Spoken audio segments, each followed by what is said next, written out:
Овозможено од нутриција Аптамил 3, млеко за деца над 12 месеци. А инаку мене ме откри, ако можам да кажам, човекот што не е веќе помеѓу нас, Диме Циго му беше прегарот, беше он главен уредник. И некако на сила ме натера да се појавам, ја плачев. Главен уредник на Тројка? На Тројка, да. Така да ја стално велам ме ме откри што како те открива? Знаеш како ја да речеме влегов во класична аудиција беше во детско. Ја работев во техника во дело што се вика магнетоскоп, кај што се пушта емисиите. Мога си почнам да монтирам со оние стари бета ленти, ако ги памтиш оние C ленти поголеми. И една нова година тие монтира новогодишна, има стари хитови, сега ги пуштат и се разговарат, ги слушам Диме и Сидор, абе кој ќе ги знае овие песни, ја ги кажам, чаби чекаре, викам Nat King Cole, викам, од кај ги знаеш? Викам, ние дома растевме со овие песни, ги знаеш? И се ми пушта некој 10-15 песни, ги покажувам, и кој пеач, а тоа се црно-бели снимки од 50-60 години. Так. И викам, мали, ај те викнаме, не, ќе се качиш кај мене, ќе почнеш да водиш. Како, јас само дојден. И така дојде еден ден, ме викна во Трет канал, вика ќе ќе направиме една емисија за стари хитови, се викаше тоа беа времиња, ја паметам така се викаше. И така беше и шпицата извадена од некој ВХС, Господ Башовеше, и вика ако ме викнал у петок, вика у вторник доаѓаш, викам чекај, ја појма немам, ниту сум водел, ја никош у живот себе не сум се замислил дека ќе бидам водел. Ја цел живот во моите тетрадки пишуваше DeepL Inc.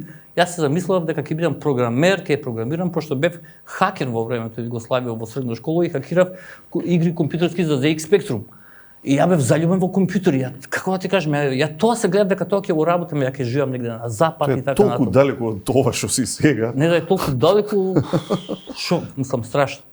И ја тоа си го заборавам и доаѓа вторник, ако вторник и дома седам, ми звонат на фиксно, немаше мобилни са, зборуваме 93-та, мислам, 4-та година.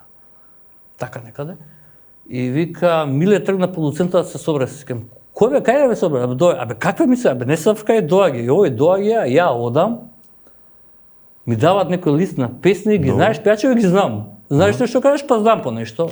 Дъткам, се потам, врска, неам, доаѓам дома, жаре се убив плачејки. Олкава магаре, 23-4-5 години, се шинав плачејки.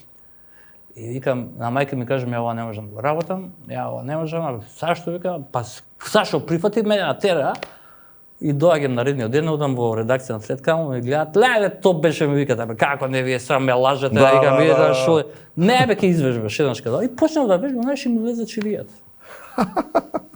Нешто тоа насила ме бутна во приказка со камерата и знаеш како камерата е магија. Родители, види бидејќи и ти брат ти, ај очигледно нешто сте имале во вас. Што ве родители што работеле? Мајка ми двајцата се починати, татко ми беше економиско што немаше врска, но татко ми е кривецот и виновникот зашто ние толку сакавме музика. Он купуваше постојано плочи, како беше и трговски патник, патуваше низ Југославија и често Он беше љубител на американската продукција, знаеш, американската и англиската продукција, ние слушавме такви песни, ги слушавме фестивалите, Сплитски фестивал, Белградско пролече и такви плочи, знаеш, ни купуваше и така да бевме многу заљубени. Имавме еден грамофон кој што беше како куфер, вака ќе го отвориш и тука беше звучникот, знаеш, го паметам и како беше звучникот во тоа време и ќе се собереме ја и Зоки да го слушаме и така да генот по музиката беше по него и он добро пееше.